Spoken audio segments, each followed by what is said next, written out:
The sizzling sausage. Studs on cement. Sport in the crisp wintry air. When the drawbridge goes up, see the absolute state of it. You're with Pez and Higgos, it's the circus. The Wallabies morally win the Lions series in Sydney despite referees and lightning, and now we're not in debt.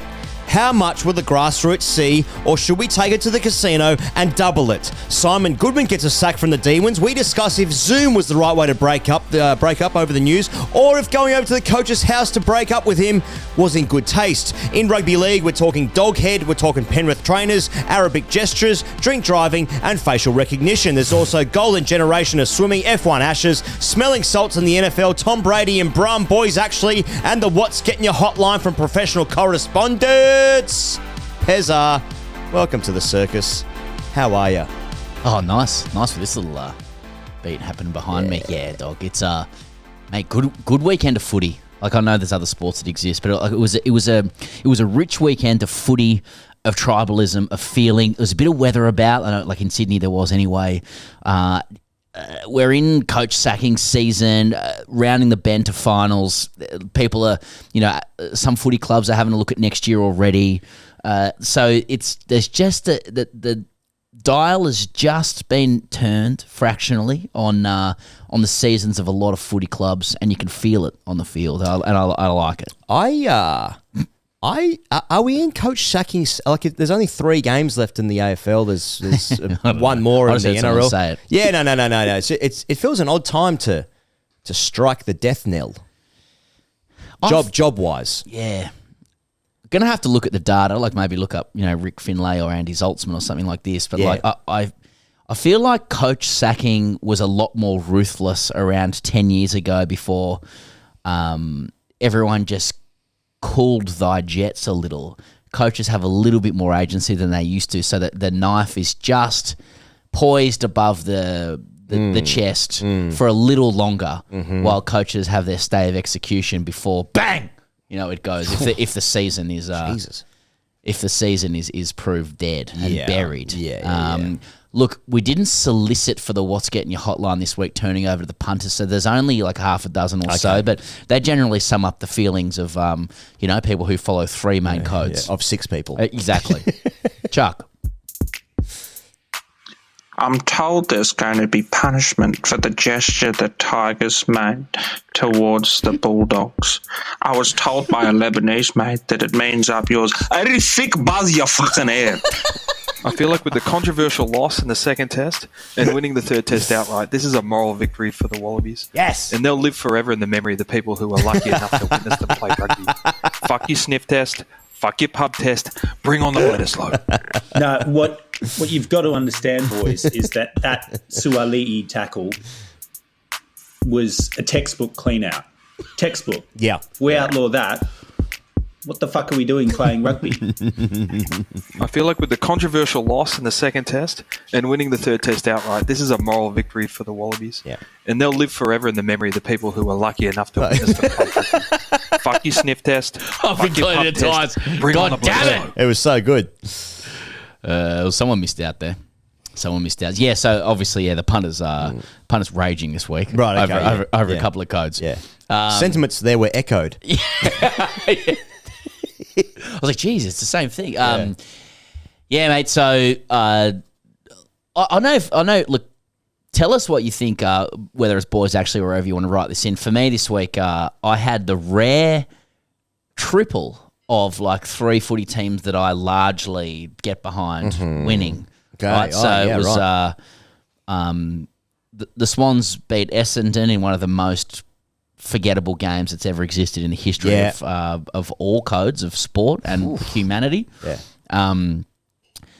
I am partial to the Tigers from growing up in the area, and my mates go for them, and they're extremely box office. They beat the Dogs, and the Wallabies. They give you the trio, like you. 3 teams winning. Oh yeah, and the Bears won in the New South Wales Cup as well. So a forfer. And India won in the cricket. And India won in the cricket against England. So fuck, it's a five. Holy five. We were talking about this last week, weren't we? 5 ball. Well, let's talk about the NRL, Pezza, and where else to start, I think, than this Penrith trainer. knocking across the old goal kickers there. So he's in a bit of strife post the Titans. Well, it was a win for the Panthers. So he ran across the path of the Titans goal kicker. Controversy looms large. Titans player then missed the kick.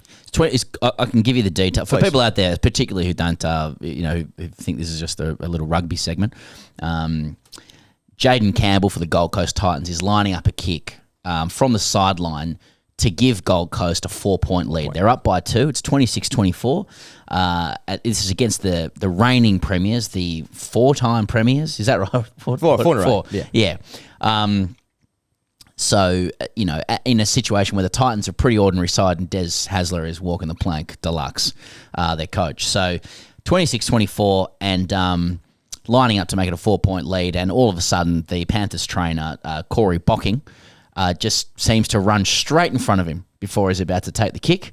Panthers, the Titans kicker, Jaden Campbell's like, what's it doing? Mm-hmm. Lines it up again, misses. So 2 points up for the Titans. Nathan Cleary then kicks a 2-point field goal to tie up the game, 26-all. Full-time sounds. They go to Golden Point. The Panthers ice it and win the game. So the Panthers, after the fixture, said it was an honest mistake. Honest mistake. Well, it's since been revealed on NRL 360. Nice. That the Panthers trainer was also in the back of play giving directions. Now, the trainers aren't supposed. This is Shane Elford. So this is another Panthers trainer. Another Panthers trainer. Yeah. So you're not allowed to be on the field after the 4th tackle of a set. So he's still on the field giving directions. He's running around at the back, giving directions. Cleary then drops back to the 40-metre mark to then nail a drop goal, which is a 2-point conversion to get that into Golden Point. So Panthers trainers stuff. Now, are we pointing fingers? Is this part of the dynasty or the dynasty? 100%. And I think this is a win for Penrith when we're talking legacy, and we often are. You look through the media after this situation, and you're starting to see listicles appear. Listicles going back to 2021 of moments when, Panthers trainers have infringed.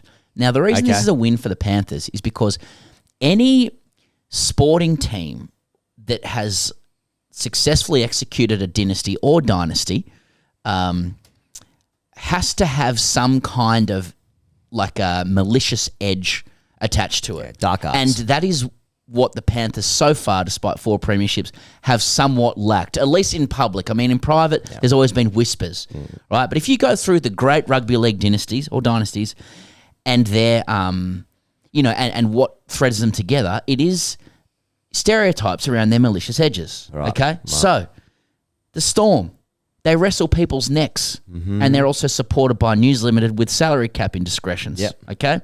Which were rectified, but the horse had bolted on their own success by then, okay? And they also display those premierships anyway, so they don't really recognise it. Well, it's easy not to recognise things, states or... now, the next stuff, not quite rectified, but not yet. No, that's right, and close to the bone. Just like anatomically. Yeah. The Broncos, the charge against them, one city team, okay? Unfair. They came in at 88, 92, 93, unstoppable, one city team. Of course you're going to be, right? Also on the stock market, floated, Canberra Raiders, 94, etc. Salary cap, okay? Pretty simple. Right.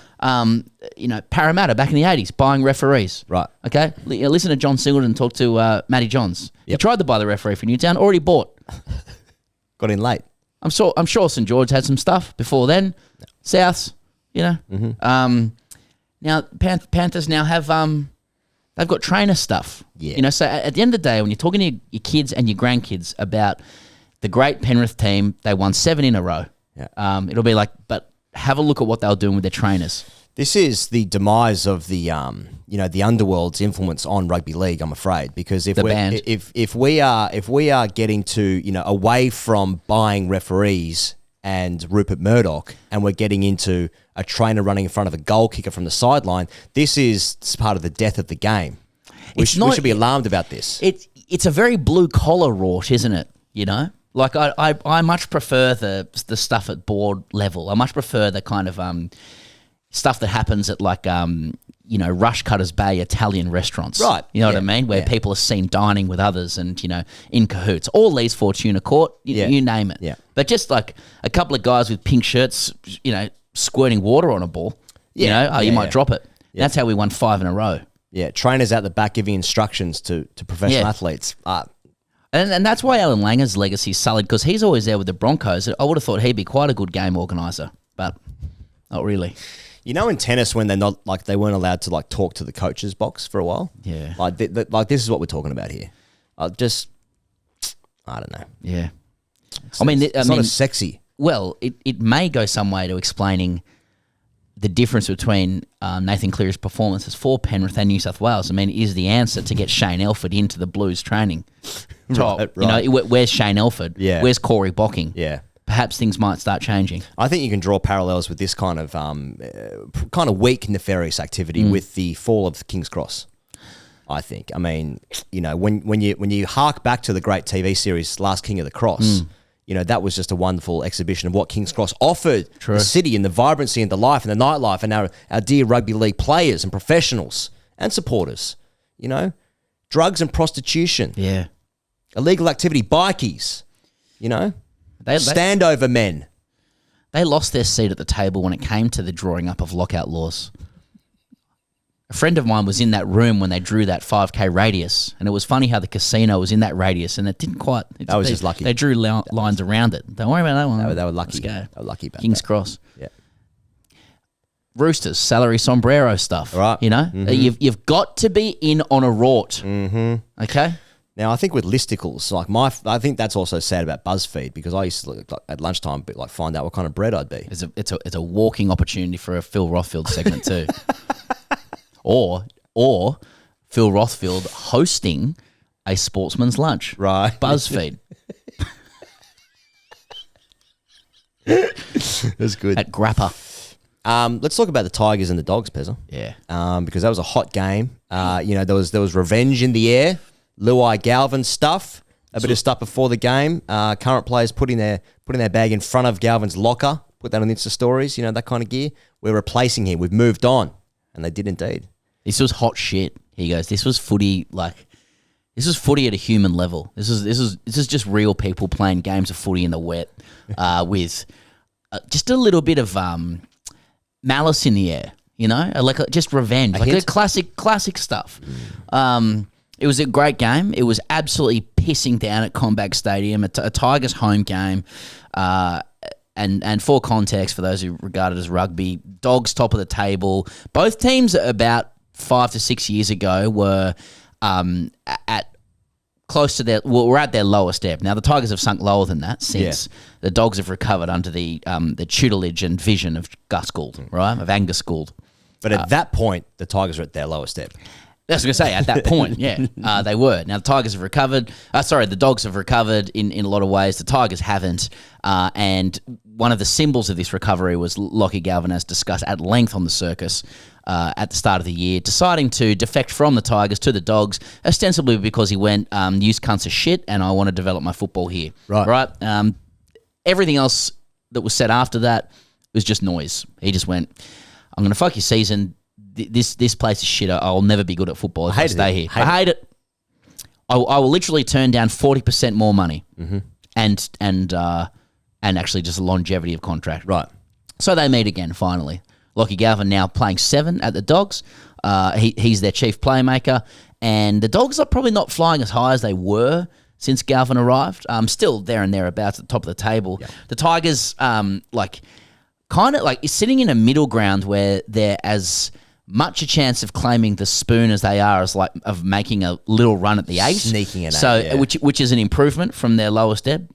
7 wins for the year going into the game versus 6 last year, so already improved, but was there more to come? Looked like they were kind of dropping off. Anyway, it had a Tigers boilover written all over it because the Tigers are great at playing on emotion when they feel like it about once every 6 weeks. Right. And so it proved. They were at the races. They hammered the Bulldogs through the forwards. They were ripping into Lockie Galvin. There was a moment early in the game where Jerome Luai tried to go past Galvin, got the fend into the mush. Galvin gets penalised. Jerome Luai standing over him, yelling at him. It was fucking good gear. Tigers got a bit of luck, but played well too. Halfback Adam Dewey, who had a wow of a game. He was player of the match. He came in. he played halfback as a stand-in because they got a couple of injuries, the Tigers, and was excellent. The Dogs turned him down. He personally emailed the Dogs last year, Adam Dewey, to say, please, can I play for you? They said pack him. Jobs at tigers.com. Yeah, and so a lot of, it was funny how a lot of people after this Tigers win, and it was raucous out there at CommBank, were saying that was for the team, and the Tigers social guys were saying team first, which is what they said when Galvin left as well. And then Jerome Luai was asked about Adam Dewey's performance in that context, and Jerome says, no, I was just talking to him earlier in the week, and I said, mate, you're literally playing for a contract. What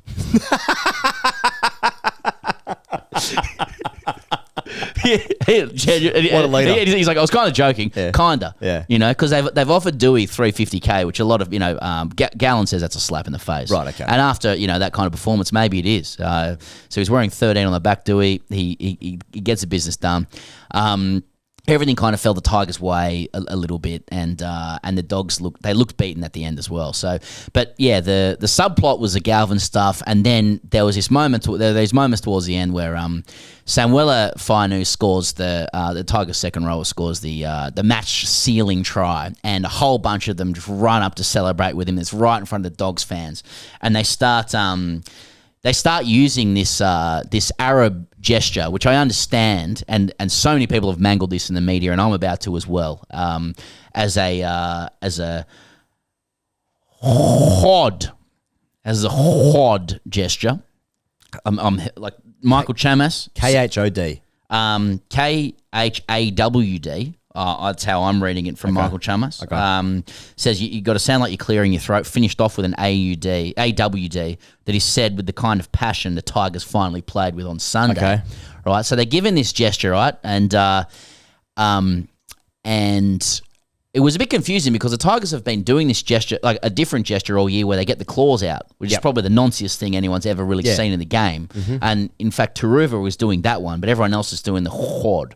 And so there's been a little bit of chat in the press about whether this is a derogatory gesture, right, or whether it's a playful gesture. Okay. And it depends on context, like most gestures do, right? Chamas, from Maryland's boy, he's like, I can speak with authority on this, and he's like, usually playful. I say play on, right? From Maryland, he's grown up with it. He's interpreted it. He's with league. He says, I think it's play on. Okay. Now, Bulldog Richie on Big Sports Breakfast says he thought it was inflammatory and provocative. Right, because it has been suggested it's been linked with giving the finger, as I understand. Yeah. And that's probably something you can do playfully or something you can do, rudely. A couple of Dogs fans were offended by it and complained to the Bulldogs who raised it with the NRL. Right. Now, the NRL's come out today, which is interesting, but also said just slap on the wrist, formal warning. Okay. Second part to this, just to give you the detail, Brent Naden, the Tigers centre, that evening, also to his phone, he recorded himself on the phone delivering the gesture and saying "fucking dogs," and he sent that to his friend, and and that made its way online. So he's been told to pull his head in. Brilliant. Okay. Now, if I could, get hands across the codes here, from Victoria to Northern Queensland. Yep. We can all agree that this season has been the season of gestures between fans, players, athletes, less so officials, who, as we know, are filthy. But, how many times have we seen in the AFL and the NRL this season, athletes giving the bird, flipping the bird to fans, and then we're supposed to be fucking outraged by this? Like, and I am. How dare these spoiled athletes do this to me? Yeah. I've paid money. Yeah. I've paid for my ticket. Now, at the same time, I'm allowed, because I've paid the money and I've kept the receipt, I'm allowed to do whatever I can and want to these athletes because they're spoiled. These athletes, they're just pawns on the field. That's right. I mean, I work hard during the week and I pay my mortgage. You are my entertainment. Nice. Yep. And I get to blow off a bit of steam on the weekend in front of a couple of little pawns on the field doing their thing. Exactly. I want to give something back. Exactly. I'm a fee paying. I'm a fee paying, ticket paying citizen. So anyway, Michael Chamas says play on. NRL says play on. Bulldog Richie says Dean Richie says it's inflammatory and provocative, and Benny Elias says it was ugly hatred. Brathan has to call it a coof. So It reminded me of that Friends episode where Ross puts he interlocks two hands behind his head and starts flapping his elbows together. yeah, that was his. Yeah, I found that weird. And then they start then they did they had two fists and they start clapping them together like that. Oh yeah, Yeah. Cool stuff. All of it's pretty cool. And just a little addendum to the Panthers trainer thing, and probably ties a little bow around it. Gus Gould says the Panthers trainer issue is the greatest beat up I've ever seen in rugby league. and Gus would have seen some beat ups. Yeah. He's seen some great teenage footballers, none better than Lockie Galvin. Well, I want to link this up with one of my favourite headlines I've seen in the past week. It's an article by Danny Widler, who obviously doesn't write the headlines, but the headline is on the SMH this week. He's the bloke who tackled a tree. That's his legacy. Doghead has final crack at Paul Kent. Now that's a fucking headline. Now that's a headline. I'm clicking the shit out of that. Fucking oath. I hadn't seen it yet, and I'm salivating. I got rabies of the mouth. Doghead has final crack at Paul Kent. I mean, it's as good as it gets. Now, speaking of Leichhardt, as we were sort of in reference to the Tigers, my poor old Jimmy Hooper. Well, I say poor old Jimmy Hooper. What about the parked cars that he smashed into? Drink driving. Didn't know he had it in him.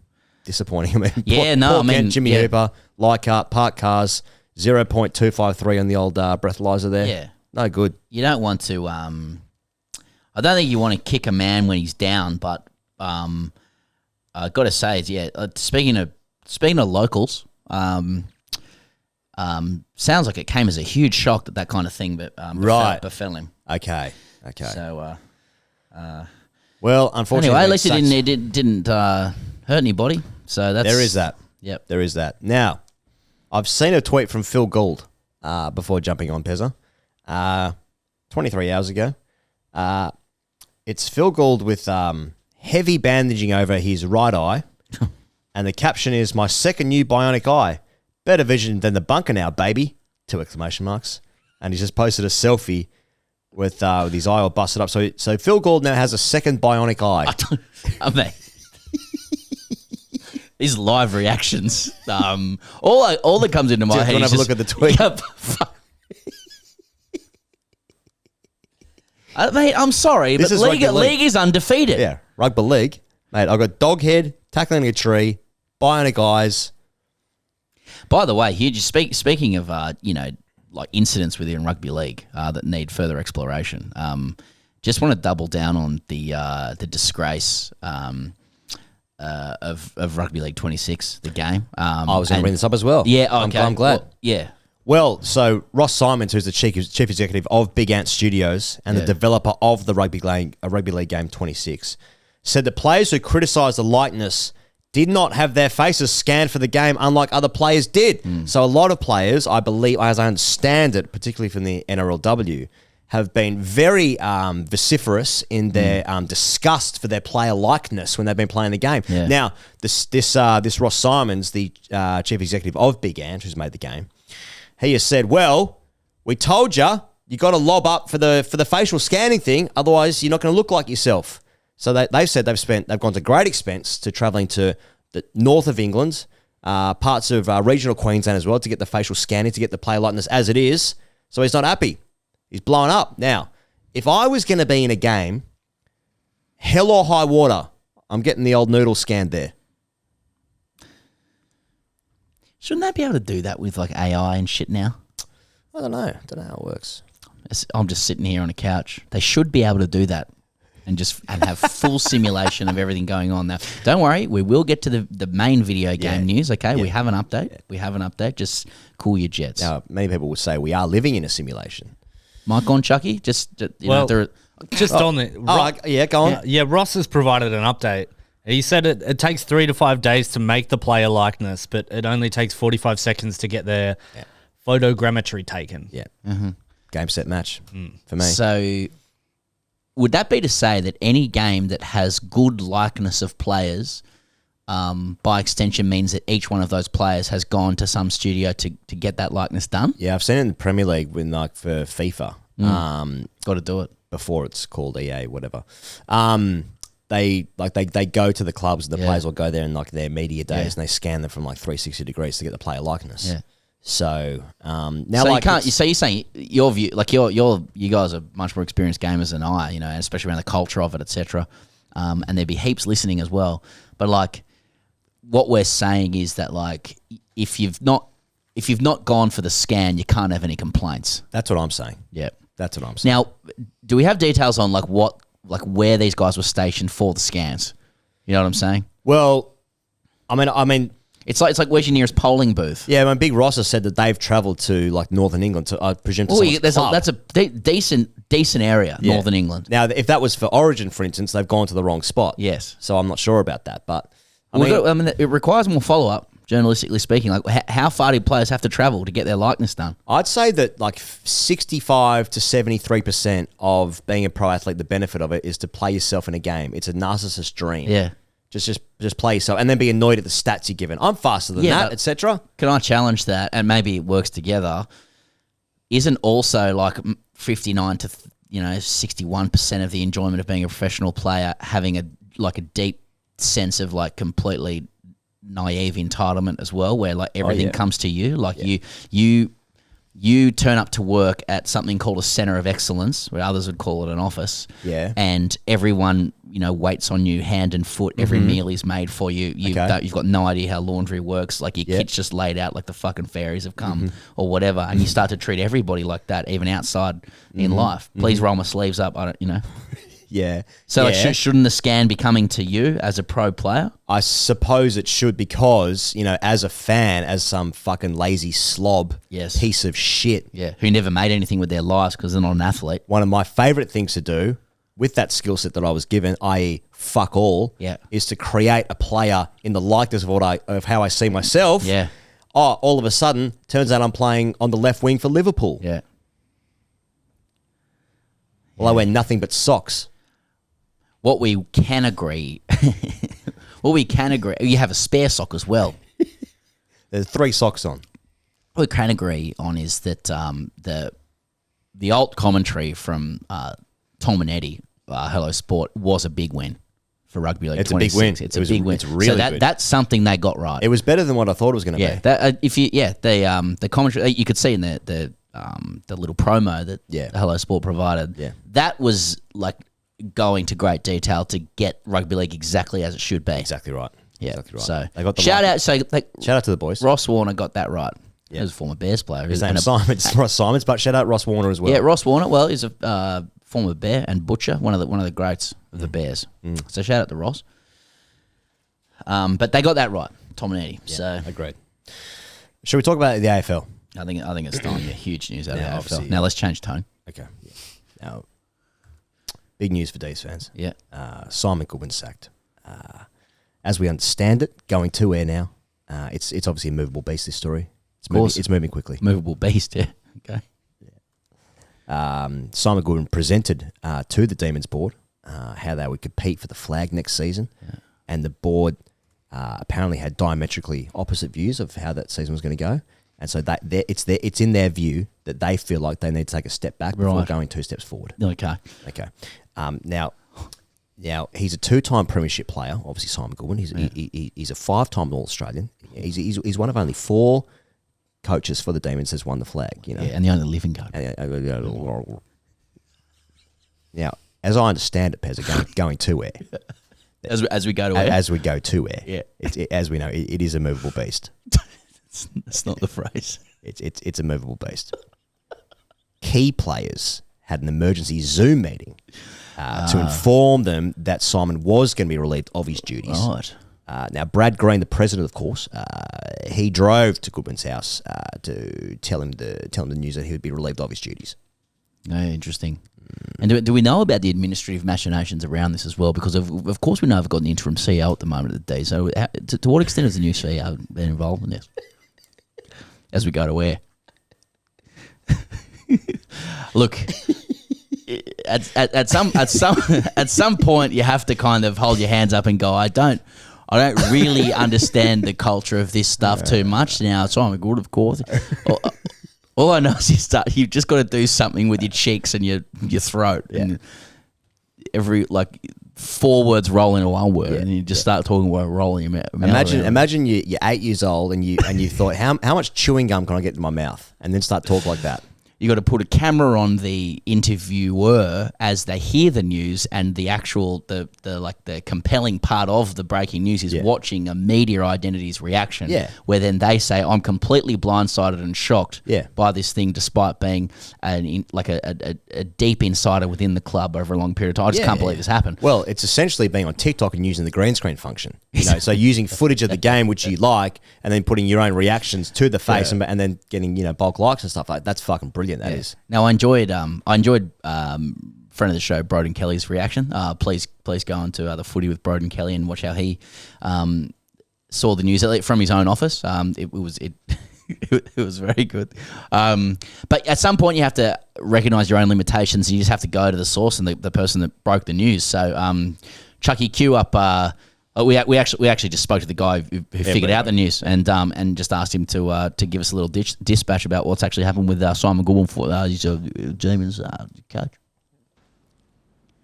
Pez, used to answer your phone all the time, and you never do anymore. Tom Morris here. Hope you're going well. Anyway, mate, unbelievable couple of days in the AFL world. Nothing smells more juicy than a coach sacking. I say that with full respect because I like Simon Goodwin, but the whole world goes into a footy spin when a coach gets sacked. What are the machinations of it? Whose fault is it? Brad Green, is he an interim president, legitimate president?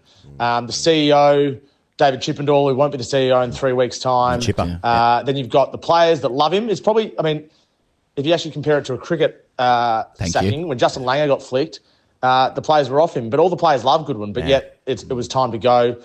I'll just give you some numbers because I'm sure you love this. I just can't, 9 seasons, okay, no worries. The window was 2018 to 2023, looking back on it. Hindsight's an easy thing, but that's what it was.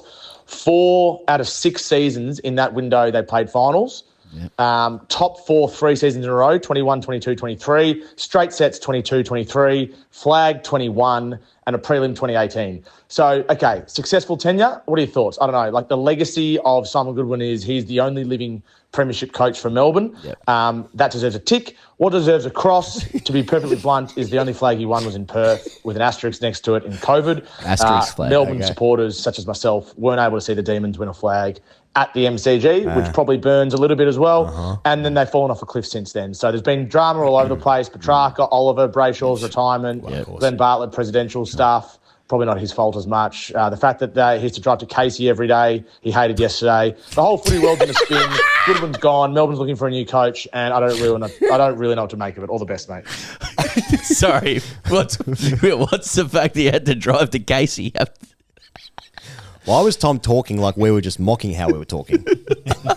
Because that's what I asked him to do. Fair enough. I said, can you give this in the most footy reported dripping style possible? Good. Shout out to Tom. And thanks. He broke the news as well, Tom. So, he's a flag-winning coach, but is it an asterisk flag because it's COVID and it's in Perth and they didn't get to see it at the MCG? So how much of it does it count as a flag? Or is a flag a flag? Well, it's tree falling in the wood stuff, isn't it? Except instead of being able to hear it, you just watch it on your TV from home. Yes. While you've put on a couple of kgs during the novel coronavirus. Hell yeah. Couple. So, it's... Look, what year was that flag?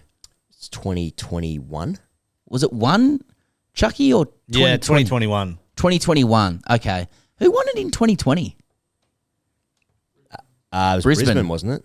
Richmond won it. Richmond won it. Richmond. It was in Brisbane. In Brisbane. Yeah, that's the Brisbane, one. Yeah, that's why my wife was breastfeeding Barney, and she, all of a sudden she just got really emotional about up there Kazali playing, and she started lactating.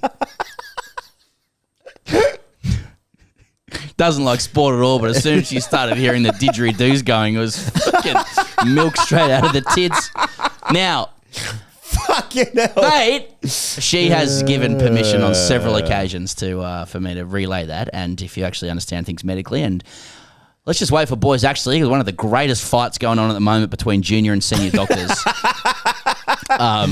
Medical people will attest to the fact that you can can lactate pretty easily around that time. So Okay. it was just it's just like Barney probably just needed a feed. As I understand it, sorry, I'm going back into as I understand it.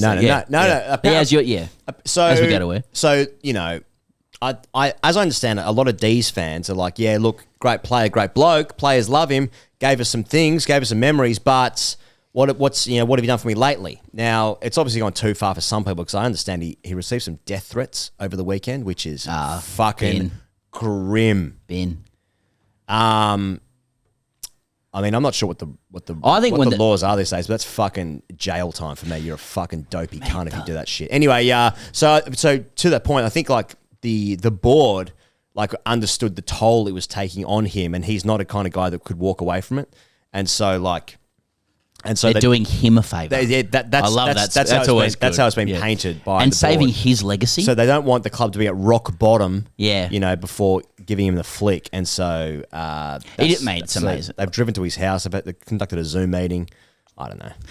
Oh, like highly successful player, coach, and just general athlete in disagreement, shock at being asked to leave. Yeah. I mean. Firstly, I just think the players need a new voice.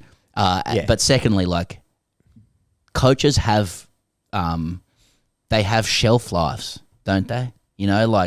How many times do we see the same coach who presumably has a similar-ish program, they might evolve it or whatever, it work really well when they've got outstanding players and a system has been built and structured to peak at a certain time, only for the exact same words and program or whatever to not work with shitter players or older players. It's just time for something fresh. The number of coaches that manage to evolve several teams and keep winning is so rare across all sports. You have your era. Yeah.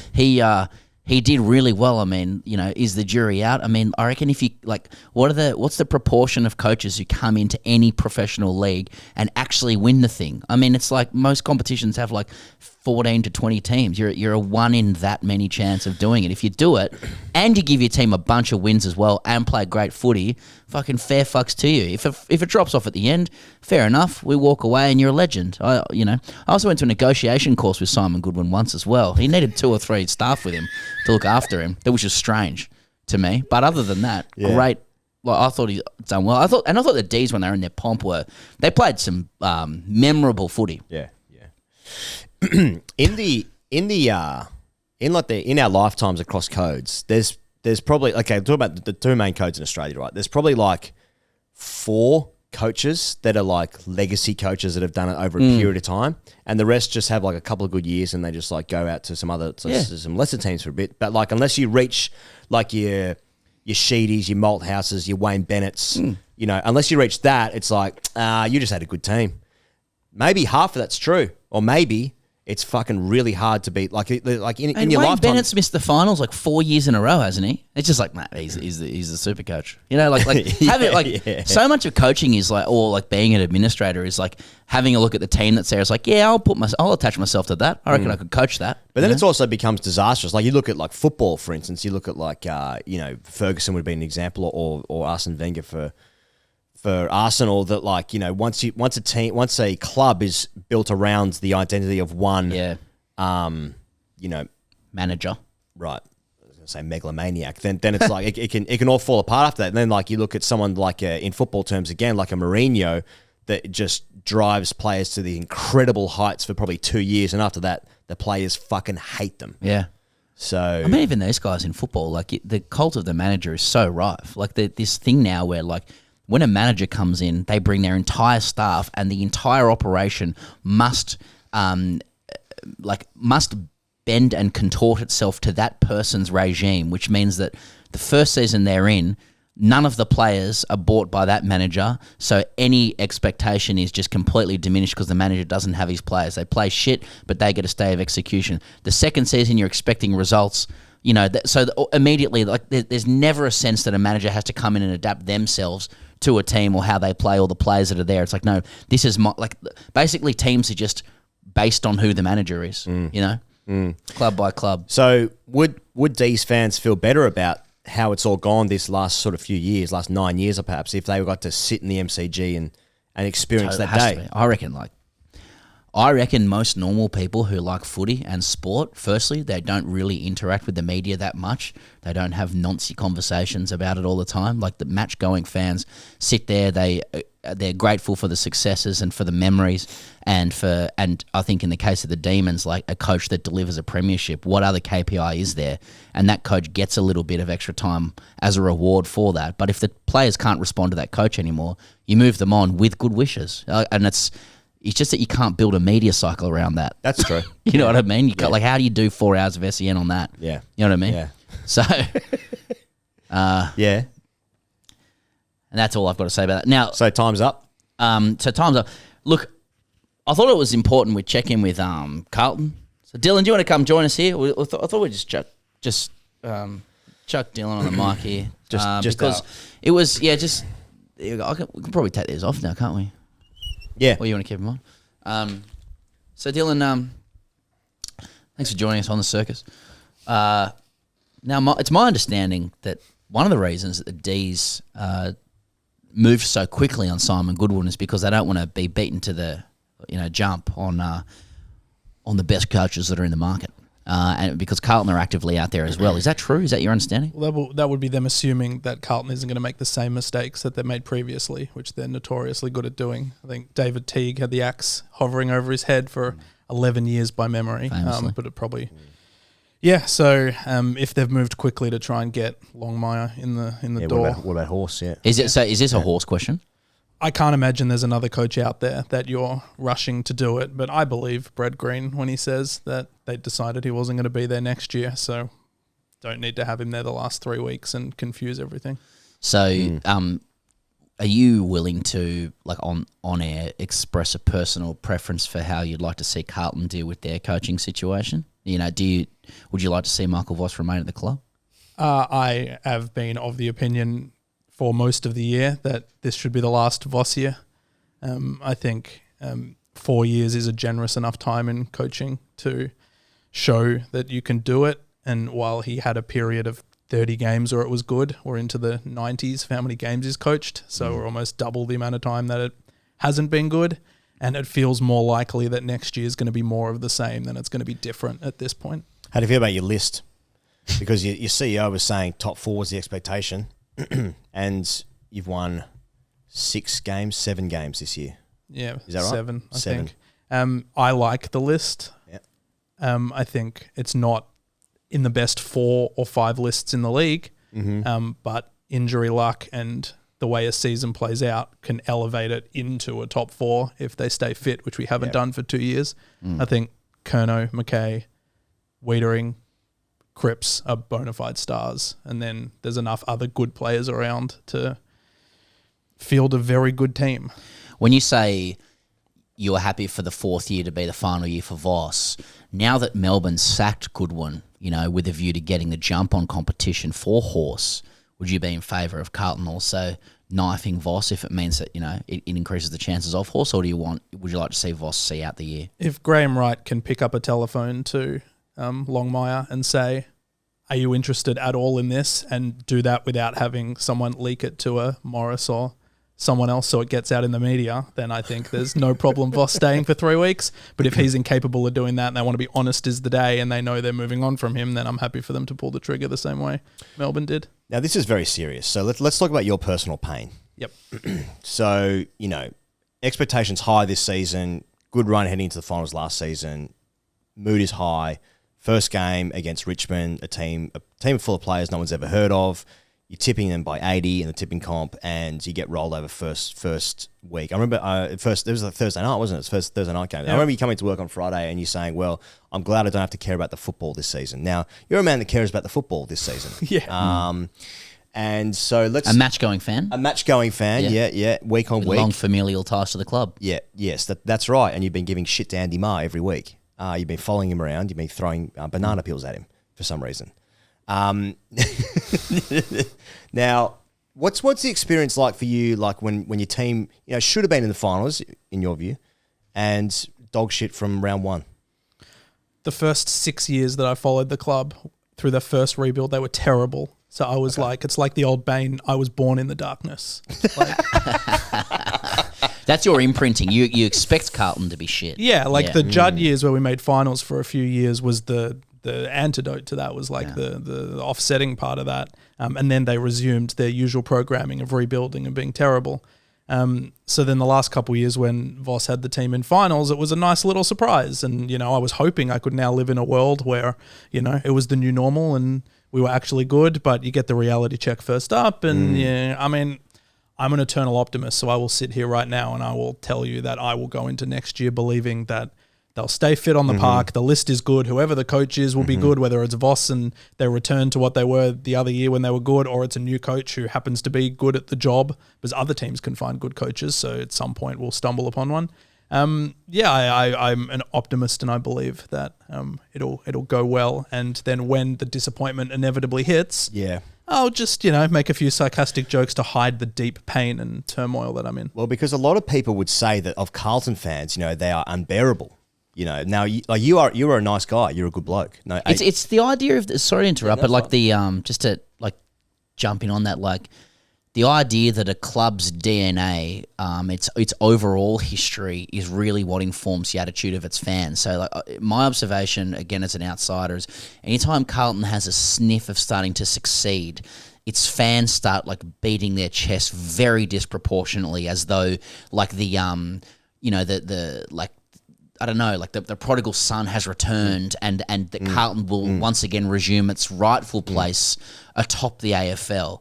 And that's what makes it so hilarious when it once again stumbles. Now, you've just lived through rebuilds and mediocrity. Do you?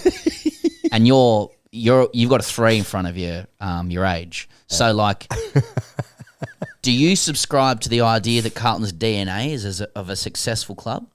Yeah, like my father and my uncles and aunties and grandparents and great uncles and all the people who watched the football with me, they lived through the glory years and they got to like middle earth kings, goblets and gold and grapes being fed.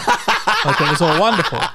And I've heard stories of it and wish to experience it. So like the people who are of that vintage. You've been waiting a long time. Yeah, the people who are of that vintage who follow other clubs, they will never ever, they will die wanting Carlton to be unsuccessful because they saw those times and they want it to never happen again. So I wear what happened in the 80s and 90s and 70s and before that. But I think as Muzz pointed out on Chairman Patreon, Chairman Muzz on Patreon said, Carlton have to now consider themselves one of the dregs of the league because it's been long enough. So that is the DNA now. And, it's hard to disagree. So that's what I'm asking. Like, is the let-off going to be unbearable? Because you're a kind, calm, considered person. But I wonder if you string 3 games together next season, you're going to be fucking unbearable. Man, look at him before fucking round 1. Oh, Jesus. I don't even know half this team. We're going to win by 80. Yeah, if you're out of control when you get your tail up. Yeah, and I will be getting my tail up soon. We've got 3 more games this season. If we win any of them, I'll be talking a big game going into next season. And I'm already, thinking we got Richmond round 1 next year, so we can pencil that one in now already. Yeah, that's right. Because you're learning your lessons. We'll learn the lesson there, and then we can start 3-0 and we're in.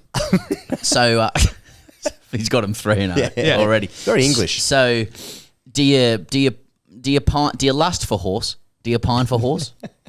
He's the only one I would happily right now say, take him right now sight unseen. I think even the other former coaches who are putting their hand up for jobs, the Hinkleys and Buckleys and Simpsons, I pause before I think about. You're not concerned about horses baggage there. Yeah, when it comes to September. No, I understand that Simon Goodwin's available. Would you take Goodwin? Yeah, premiership coach, so fits the mold. Yeah. Too chummy with the players though. The players. You need a disciplinarian. And I haven't seen a grand final yet. So to get there and get blown out by 70 points would be a dream. So if John can do that, I'm thrilled. Do you buy Tom Morris's caveat that though he was sacked, that the players all love him?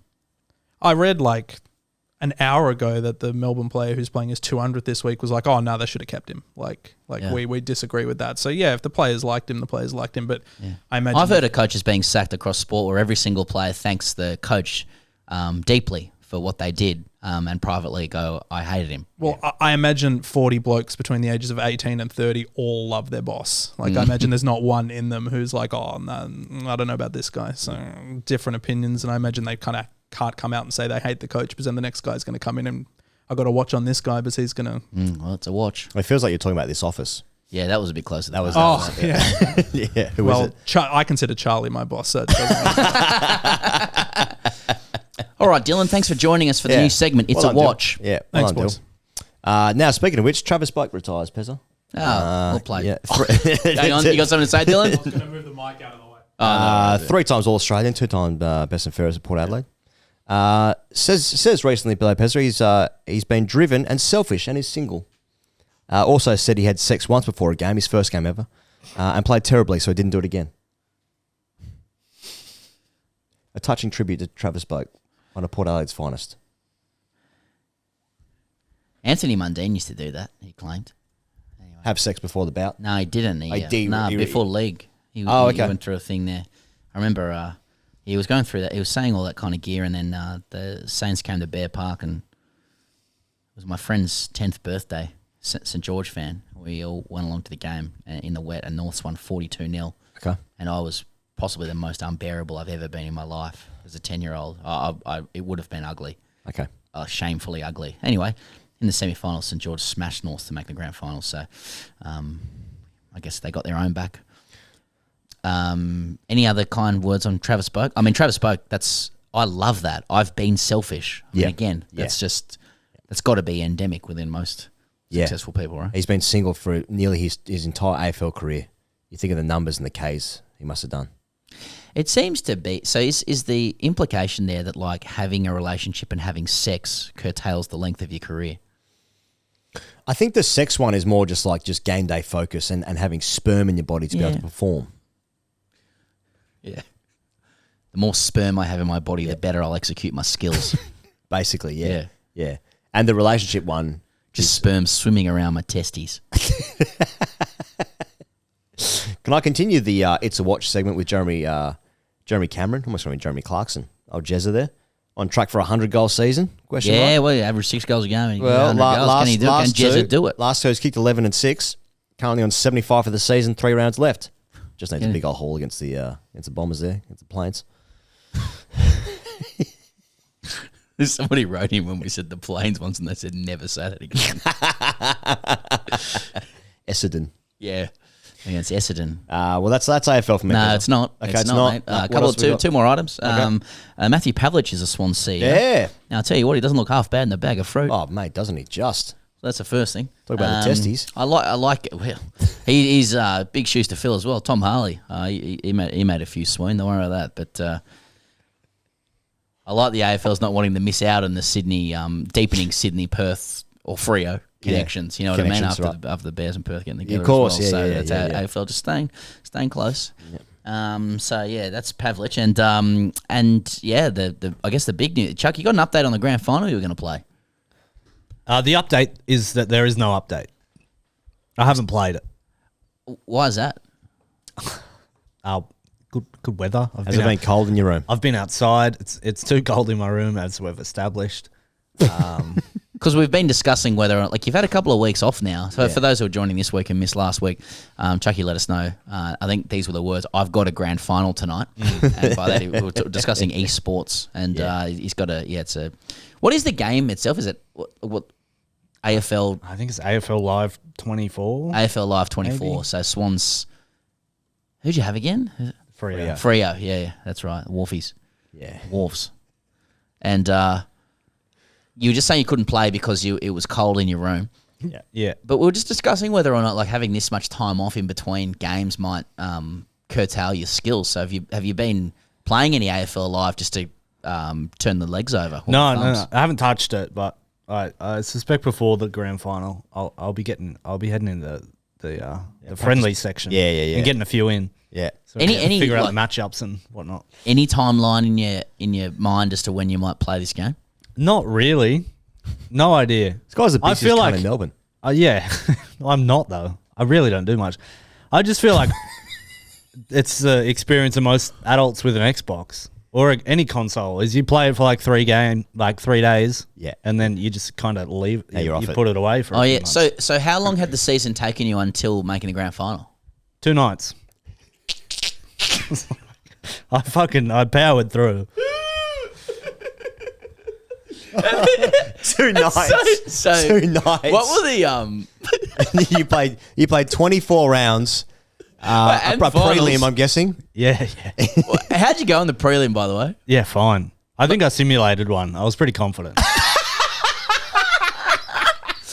And so if you played an entire season, so that 24 rounds and a couple of finals, maybe 1 or 2 simulations, Yeah. and you progress through to the big dance. Yeah. And it was like What were the circumstances that caused you to go, I'll come back to this? Was it? I think it got pretty late by the time it was grand final time, and the head was gone. My head wasn't in it, so I was like, I'll come back to this. And What time was it? It was past midnight, Yeah. Yeah, okay, yeah. which is also why I haven't played, because I don't have any self control, and when I start, like, Yeah. I'm gonna play, and I'm not gonna okay. sleep. And then you get the Uber Eats because you can't be bothered cooking. Of course. You got to send. Yeah, the whole thing, the wheels fall off everything. I've It got to be takes honest. weeks The come whole back. setup, I'm pretty jealous of the setup. Like, just Xbox in the room. It's a great time Uber of life. Eats, It's a great time away of from life, home, man. boys in the house. You move in. I think I might. I think very fondly about that time in my life. Yeah. I didn't. But you, My thing was more West Wing DVDs and softcore porn hidden in that box.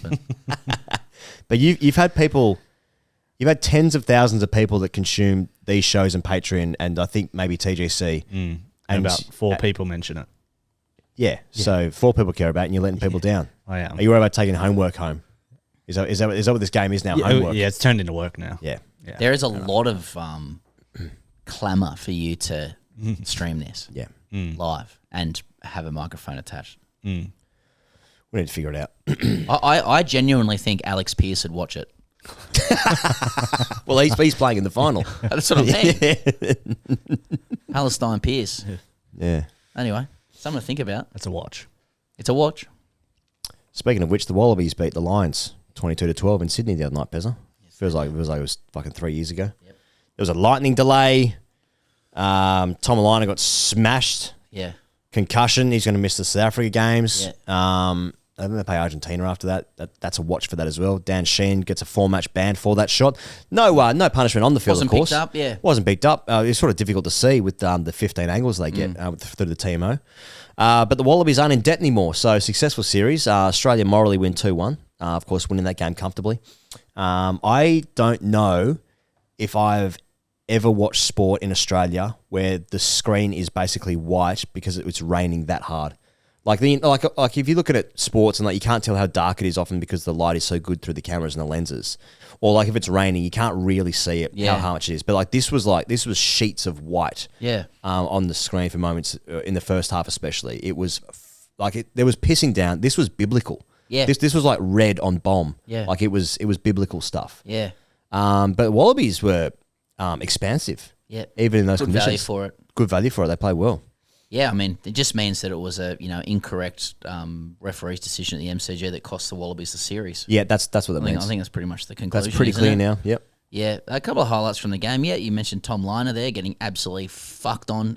Nothing happened. My favourite part of the game was when the referee stopped the game on halfway to check an incident involving Nick White about 4 minutes before that on the 22, where he was just trying to intercept the ball. I'm like, oh yeah, no, there's nothing there, but we're just having a look to see if Nick White had transgressed. I liked when they decided to go upstairs to check a Suoliti tackle. The first one, before the second one was bad.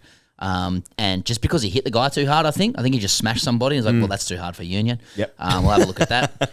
Wallabies again getting refereed like the Socceroos, like sort of unsophisticated, uncouth, people needing technical tutelage. Yep. I liked just before the lightning strikes that caused players to go off. There was a unfortunate injury to a Lions player. And Sweet Caroline just belted over the stadium with people from very narrow walks of life in Australia and Britain and Ireland singing out, belting out Sweet Caroline as a bloke was being checked for a spinal injury. Well, I mean, it is a banger. Oh, I mean, what are you meant to do? Yeah, come on. So, but yeah, 20. You know, they've won me back. They've won my attention back to Wallabies for a little bit. Yeah.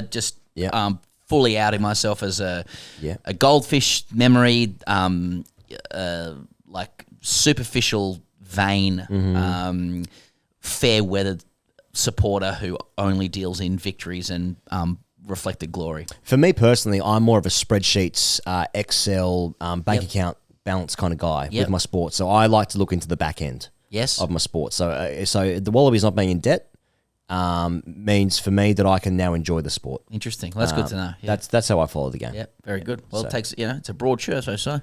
Yeah. So go the Wallabies. They go to South Africa next, don't they? Yeah. So. Yeah. Without their halfback. Fly half. Same thing. Bez, I just want to talk about football for a moment before we get into the rest of the show. So there's a documentary on Amazon Prime called Brady and the Blues on Amazon Prime, as I said. Yeah. So it's following Tom Brady, who's a minority owner of Birmingham City. Birmingham City's in the championship this year. Now, there's footage of him walking into a team tactics meeting with the coach, conducting the meeting. The coach is Wayne Rooney. And Brady seems to interrupt Rooney speaking to the team of the tactics, looking at the defensive setup of the opposition. And Rooney says to Brady, do you want to do it? Referencing, do you want to speak to the team?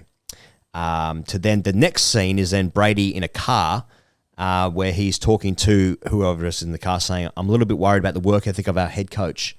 So English... football fans, typically speaking, have taken that very well. An American telling Wayne Rooney how to go about his business. Now, at the time when Rooney took over, Birmingham City was 6th in the league, and then by the time he left, they had won 2 of 15 games, and they were 20th out of 24 in the championship. So, look, it didn't go that well for Wayne Rooney. Now, I think you can question Wayne Rooney's coaching capabilities so far. Hasn't gone that well for him. I think he was at Plymouth Argyle for a period in like Division and Div 1. League 1 or League 2. It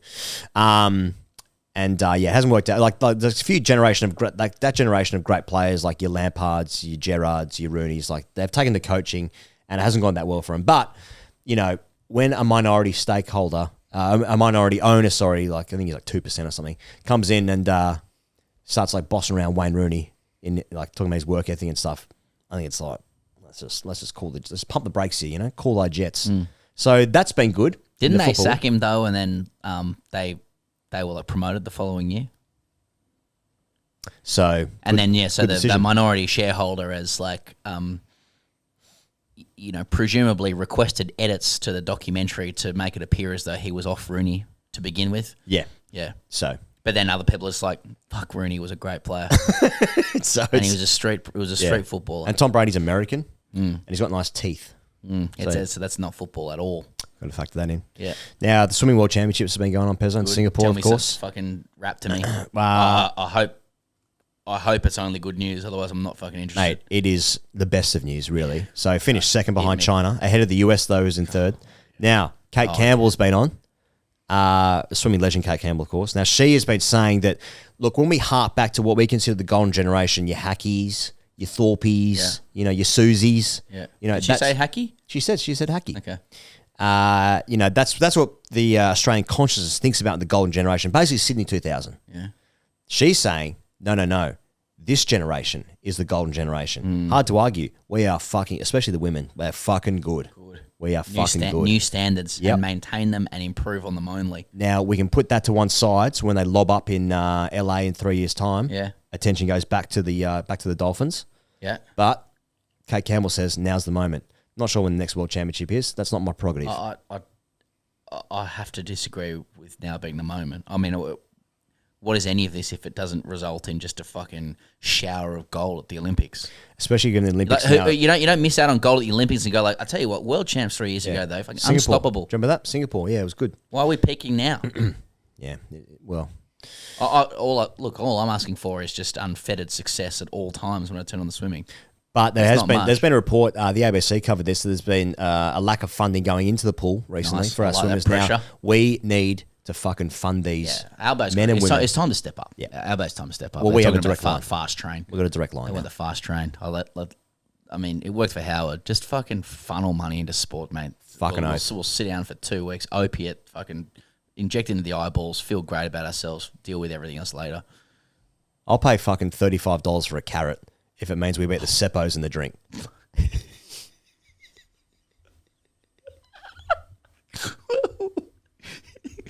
Yeah, how much cost of living pressure would you absorb to beat the Seppos?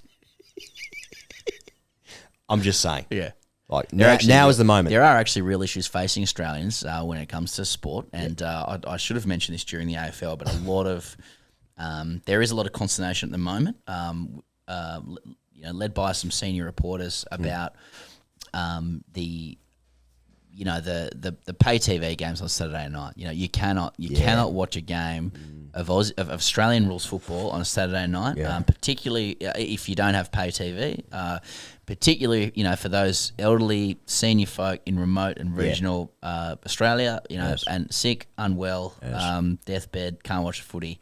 I don't particularly understand. Like we spoke about this when this happened at the start of the year, but it seems to be raising itself up again, and there are very valid comments, valid questions. I have seen reportage saying this now is the opportunity for the NRL to swoop in on the AFL, who are refusing to show any game of footy on a Saturday night to people who are desperate to watch Aussie rules footy. This is the chance for the NRL to win those supporters over, not being aware that the NRL has run Super Saturday for 10 years and has not had any footy on free-to-air TV on a Saturday night for nigh on a decade. Also, I've never met anyone who's like, you know what, I'm shorn of my Aussie rules football that I've supported my entire life, so I am for sale. Raiders, Titans. Sharkies, Raiders, fucking come get me. But it'd be great if people could watch the footy. Don't get me wrong there. And how can you be against remote and regional Australia as well? I'm not. Are you? I'm not. Are No. you? Chuck, are you? Please. God, no. Good. Well, I'm just saying it's a good generation of swimmers. And the AFL need to sort out their fixture. How can you... the round 24 fixture just dropped. How can you have a crunch game on a Wednesday night? Round 24 fixture just dropped. They're huge news. The round 24 fixture's locked in. And who's playing who when? Yes, Chuck? Well, Channel 7 have opted out of the Thursday night Essendon-Carlton fixture. Wow, round 24. Is that right? Okay, Yes. well... Okay, now why have they opted out of that? I believe they've replaced it with the Gold Coast Essendon catch-up game Yeah. on the Wednesday, the following Very Wednesday. interesting. It's very interesting. Don't really want to wade into 7 Fox stuff right now. Bit of good news in the F1 Pezzo, or controversial news in the F1. As we head into the big summer break they have, the F1. We're just heading to that now. Isn't that right, Chuck? Needn't have been said. Yeah. Now Piastri is winning the Drivers' Championship over his teammate Lando Norris by 9 points. Yep. Huge. Now Norris won in Hungary on Sunday in a tight race with our Aussie Oscar, as I'm calling him. Now there's been some suggestions from certain courts that McLaren might have favoured Norris in the race. Oh no. They came close to contact, but the race engineer said to Piastri just before, quote, "Remember how we go racing." Now, they pitted Piastri twice and Norris just once. Some people have said, hey, each race driver has their engineer. They talk about how they're going to go about it. And the two different McLaren drivers just went about it differently. Norris pitted once, Aussie Oscar twice. Turns out Norris was right, just got home. But the most important thing is in this Ashes race, as we head into the big summer break, that Australia's winning. But it's only 9 points. It has been bigger before. It's a watch. Norris narrowing the gap. Yes. Yeah, interesting. Yes. I did hear Oscar Piastri said he was still happy with the result. Okay. So- Well. Take that at face value. That's right. Now, on the NFL, Pezza. The NFL is banning the use of smelling salts during games, Good. saying the products are not proven to be safe and also could mask signs of a concussion. As we know, the NRL has for years outlawed the ammonia inhalants as a means of treating potentially concussed players. Here's what San Francisco 49ers wide receiver George Kittle said. He said he used smelling salts before every drive. Shit. What the fuck? Every drive, he's using smelling salts. That can't be good. There's no way that can be good. Yeah, man, fucking hell. I've never had them, but I've seen the reaction. The concussion stuff over there and everywhere is fucked. It's not even funny. Is it? Have you seen the Will Smith movie? We're about concussion? No, but I've seen him rapping recently. And it is good. Well, no, I'm not going to pretend for a second I would have any chops on what's good and what isn't. I'm just listening to other people say it's shit. I'm just more interested why he's rapping in front of breakfast cereals. No, I haven't seen the movie. Neither do I, but I want to. Sick.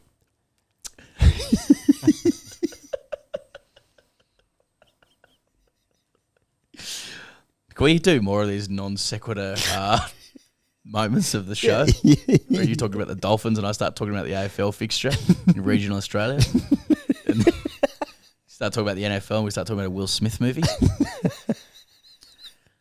Yep, okay. That's it. That's a wrap in sport. That's a wrap in sport. Time for Boys Actually. People are caught up. Yep, time for Boys Actually. Nelson writes in, the title is You Can Ask Questions.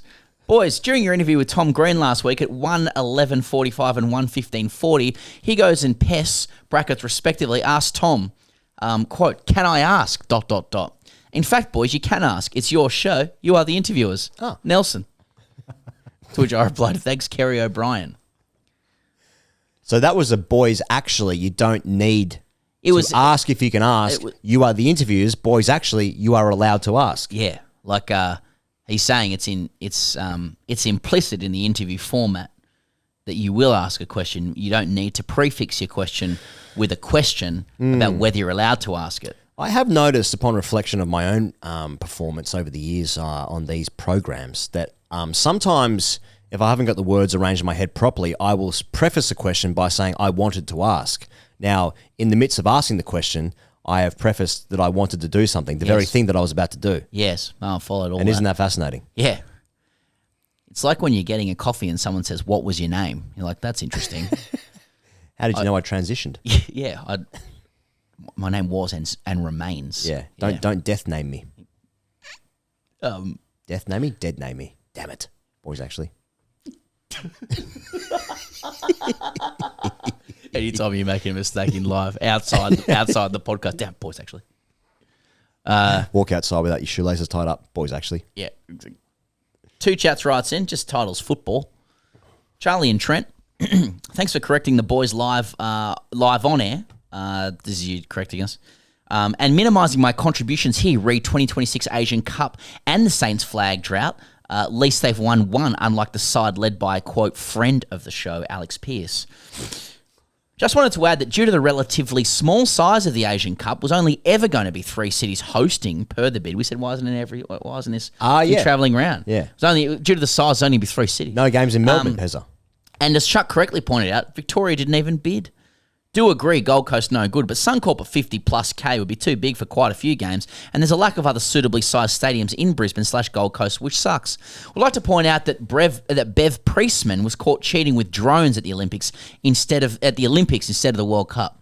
Fucking idiot. Also, Chuck awfully quiet about his victory getting stunned in Australia Cup upset by Olympic Kingsway. Very interesting. Cheers, 2 chats. All right, Chuck, victory stunned in the Australia Cup. Yeah. I took a trip over to Perth and, it just got, touched up, really. I think they lost 4-3 in extra time. A red card in, the 70th minute. Complete head loss. They look pretty shit this year, but, the kind of shit in the A-League that'll probably, you'll probably finish mid-table, make the finals. Does Australia Cup, being knocked out of the Australia Cup at this stage? To a Perth NPL team, that's a concern. Well, go easy on Perth. I mean, Perth currently is driving this nation forward. Yeah, WA sport generally speaking. Is that the story here? Are we sleeping on it? Yeah. Well, Perth's professional football team just lost 9-0 to AC Milan over the weekend. So, that can happen. They're playing AC Milan. Yeah. Yeah, it was not a good result, but Did you watch it? I did watch it. 90 minutes? Yeah, went to extra time and then Or more. Yeah, 120 minutes of pain and suffering. And okay, so a little bit of probably a bit of defence for Football Australia here by two chats as well. There's only three because one Victoria didn't bid, but also just wouldn't. The size isn't right to take the Asia Cup around Australia. I would challenge. I'd challenge. Thank you. Me too. Yeah. I think that lacks ambition. That's defeatist. 50,000 for the Matildas in the Asian Cup. I reckon they'd go pretty close to Absolutely. Because I reckon that means it's true. I think this is a plant within Football Australia, to be honest. I see. I think that, we need to showcase the game around the nation. We should have some Matildas on the show in the build-up beforehand. Great shout. Now, we would, but they're not going to be in Melbourne. So we have to go to the fucking Gold Coast. Damn it. On a jolly. Shout out Football Australia if you'd like to get us around. Got a feeling that's not going to happen.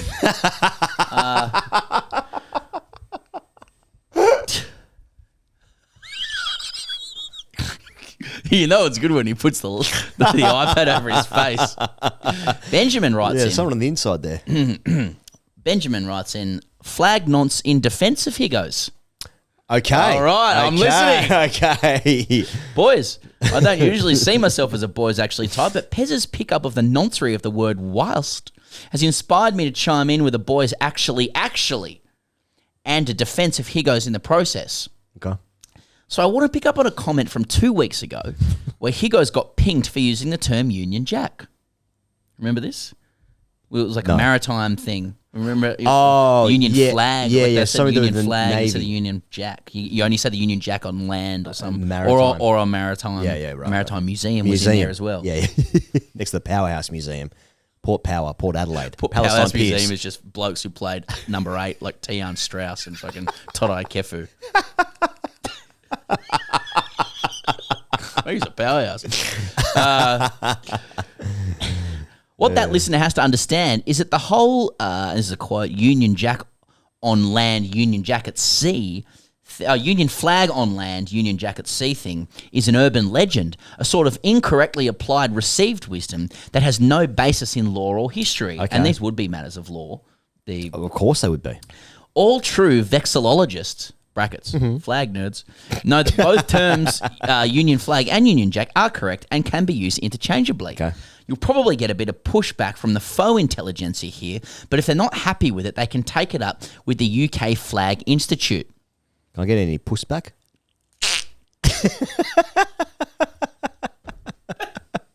Thanks for the flag chat, Ben.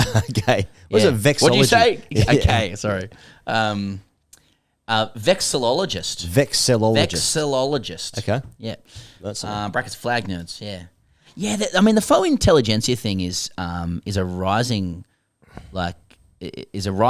It's a growing problem, I think, because I think people are watching reels that go for 60 seconds or max on a matter of intellect and hearing things explained with an intellectual pose that lacks any layering underneath. Okay. So someone's tried to roast our interviewee last week, Tom Green, for using the term Middle East, for example. Oh, yeah. And right.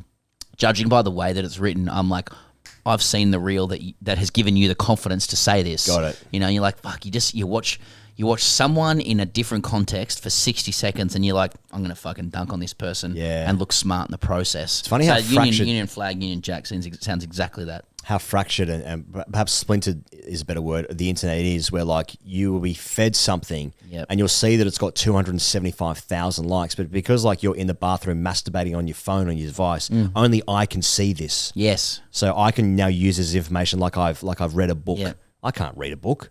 Especially if you can't read, you fucking idiot. Yeah. Yeah. It's actually quite frightening how many people have got in touch since we announced our book and said, can you put it on as an audio book because I don't read it. So we are talking to Alex Malcolm at the moment. But what we should do is we should make we should draw images on the corner of paper, then skim through it and then make little cartoon thing. Wait, what do you call those things? Yeah. I don't know. It lasts 8 seconds. I was always well into them. As no,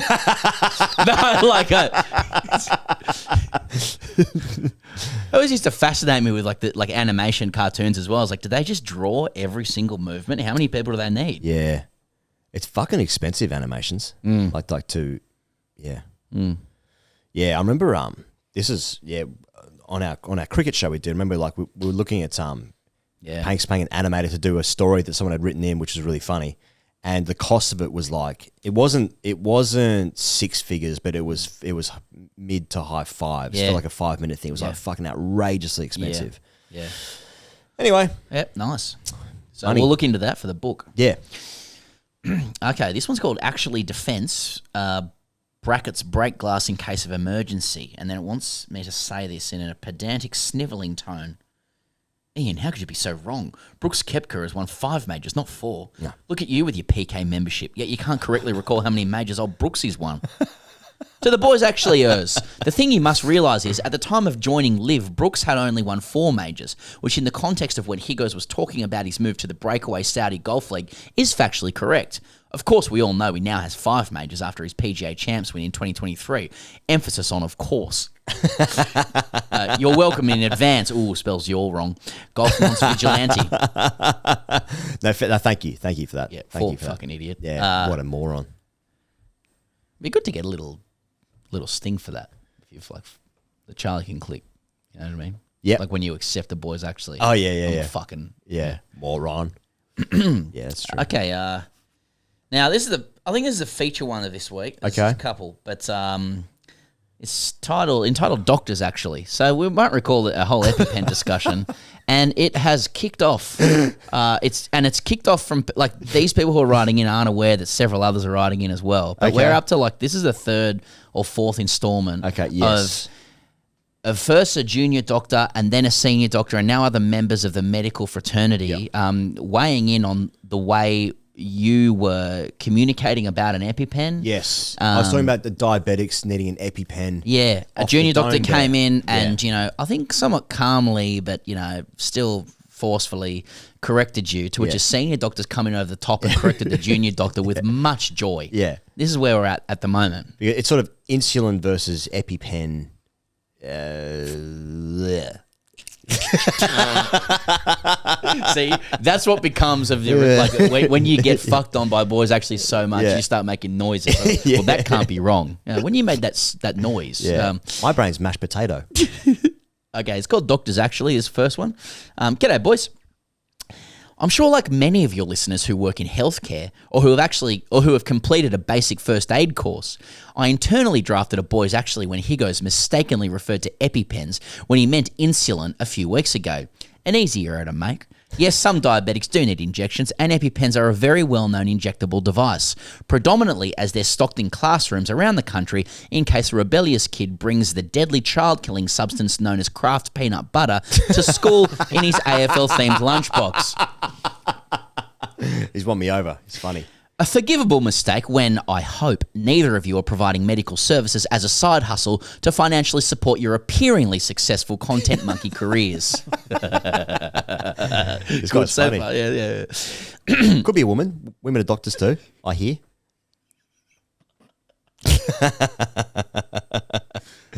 So I was happy to hear some doctor took the time to write in and offer the correction for Higgos and your audience. However, their answer left me concerned for whichever hospital ward this hero complex wannabe saviour is rotating through. Again, I mentally drafted a correction, and yes, I'll admit there was some enjoyment in fantasising about putting another young doc back in his place. You see, I work as a nurse, brackets no, I'm male, well within your usual listener demographic. And a large part of the job now seems to be making sure doctors don't do dumb shit. Like adding an extra 0 to a prescription so a therapeutic dose turns into a lawsuit. Or when a patient's vital signs are dropping faster than Marnus's batting average and the doc effectively responds, nah, she'll be right. Multiple times, I've approached a self-satisfied intern with a gentle, could I just check? But with the subtext of, you fuck this champ. Sure, a part of me loves being right, brackets most of the time, nobody's perfect. But on the whole, it would make our shifts a lot easier if we didn't have to correct things done by smug rich kids again and again. Okay. I mean, I can weigh into this as well. Not yet. So when further correspondence to the junior doctor's correction came through last week, I thought to myself, and this is when the senior doctors weighed in, Yeah. Good. Someone else has picked up on the fucking obvious mistake a medical professional should have noticed. But no. The GP, who took time out of his busy schedule of typing symptoms into ChatGPT, offered nothing but a quibbling, pedantic detail about dosages. Brackets. But I'm sure he can bulk bill for the consult. So this is a nurse. Mate, this is a nurse now.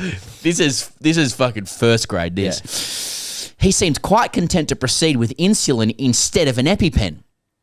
For fuck's sake, docs, I don't care how many times my salary you're earning. Think about the hypothetical situation Higgos was referring to. A patient with low blood sugar, low, as in not enough glucose, ... You got it yet, doc?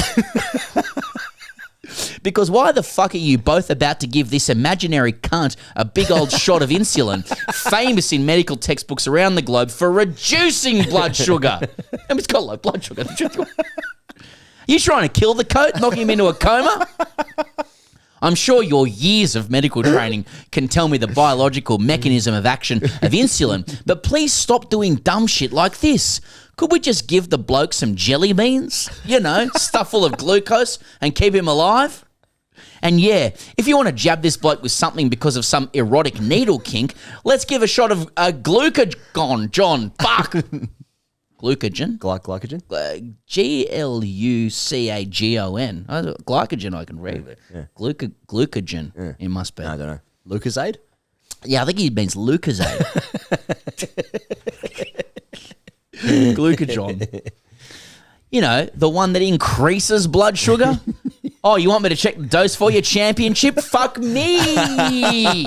Yours in stopping smart people doing dumb things, tired male nurse. Well, that's... P.S. Straight, actually. Still right inside your expected demographic. Disappointing. Well, you know... Well, finish, by the way. Our nurses out there are doing God's work, you know? So, my mum's a nurse, night duty nurse, like... We're talking 30, 40 years in the like trenches night duty nurse stuff. Been around the block kind of gear into her senior years. Don't mess with her. Nurturing, hard edge in the nursing capacity. Sister has a nursing degree, midwife as well. And obviously my wife's a doctor, and talk about fucking we got India, Pakistan stuff. Couple other rivalries going on geopolitically at the moment. Sure. You know, doctor nurse stuff is red hot. Oh, okay. I find nurse doctor nurse. I'm not across this. For the sake of familial piece though, my mum is like very respecting of Tori and vice versa. But we don't have anything in the house where there's like talking like there's nurses are never spoken down to or like disrespected. But it's in private quarters among doctors, I'd say it's a watch. Yeah. And vice versa. Got it. You know, so you got the tired nurses going, oh, these smart people doing dumb shit that I have to save all the time. Yeah. Everyone's on the same team, yet they're not. You know, it's like, what are we looking at here? Like, it's a watch. It's great cricket. It's ones and threes. It feels like cricket where like you're on the same team, but if you have a good day and your teammate doesn't, that's a better day for you. Look, very happy to open the door to understand the sociological nuances of doctors and nurses. Happy for all perspectives. I just want to say to open proceedings, nurses are fucking awesome, deserve more money and respect on their name. And I would argue the same for doctors, particularly junior doctors as well. And they are the same, and they do God's work. In fact, they do better than God's work because that's a watch. They just actually apply medicine to save people. But within that framework, very happy to discuss and hear perspectives. Yeah, especially if they're hot. See, I can't do that with nurses for reasons I've explained. This one's called Minor Corrections to Errata by Two Colleagues. Last one. I was heartened to hear the message last week from Sam the GP, correcting the initial nameless junior doctor who wrote in regarding EpiPen dosing (brackets) and punching down in the best traditions of the medical hierarchy. However, I was very disappointed in the use of imprecise and inaccurate language in his answer. Importantly, he stated that EpiPens, and this is emboldened, contain 300 micrograms of adrenaline and contrasted this with the Anapen containing 500 micrograms. Leaving aside the vagaries of pediatric formulations, whilst these are doses delivered by each of these respective products, each auto-injector actually contains significantly more adrenaline than this. I took the words right in mouth. Yeah, I didn't say because it didn't need to be said. It was self-evident. Indeed, as per the consumer medicine information available from nps.org.au, the EpiPen contains 2 mils of 1 in 1,000 adrenaline, being 2 milligrams, or slightly less than 7 times the dose that Sam claimed they contained. Whilst this difference may appear totally semantic, there are published strategies for accessing the remaining adrenaline in austere environments, brackets Hawkins et al. 2013. And as such, the difference is important to enunciate. Even more importantly, as a cardiac anaesthetist, this error provides me the opportunity to continue punching down the hierarchy of perceived specialty prestige. Kind regards, an aggrieved specialist who's never actually prescribed an EpiPen. Okay. So, this specialist would now also be falling foul of the tired male nurse. Yes. Who is saying, as far as I understand, why are we talking about EpiPens when someone's got low blood sugar when we need to increase it? Like, we should be talking about jelly beans. Right. So a couple of like higher end specialists or junior doctors and basically people involved in the Cox show, that is, are forgetting the basic fact that this is the complete wrong thing to give somebody who's got diabetes. And they're starting to wank each other over whether we use the word contain or the dosage or Hawkins. Micrograms, milligrams. Exactly. Yeah. Tired male nurse is like, mate, any danger of actually increasing the blood sugar here. Yeah. So listen, medical healthcare fraternity, wade through it. Let us know what you think. I realise that went on for a little while, but I mean, this is India-Pakistan stuff. Well, I mean, over the course of the circus, we've learnt about, which sets of fans get set off the most with incorrect, and it turns out doctors and nurses. And so who are we throwing into the octagon or Royal Rumble here? We got esports, F1. we got esports, F1, ice hockey, cycling, doctors and nurses, diabetics. Are there any fucking diabetics out there? Let us know. Yeah. So if you're a diabetic, who would you want to be dealt with? Like who would you want to deal with you out of these 4 contributors? Oh no, we'll throw Higgos in there actually, and he touches you sexually. Well, that's the circus for this week. Chuck, good luck on the grand final if you ever play it before Christmas. Yeah, if there are streaming opportunities, shout out. Yeah, and we'll see you guys in the circus next week. Cheers.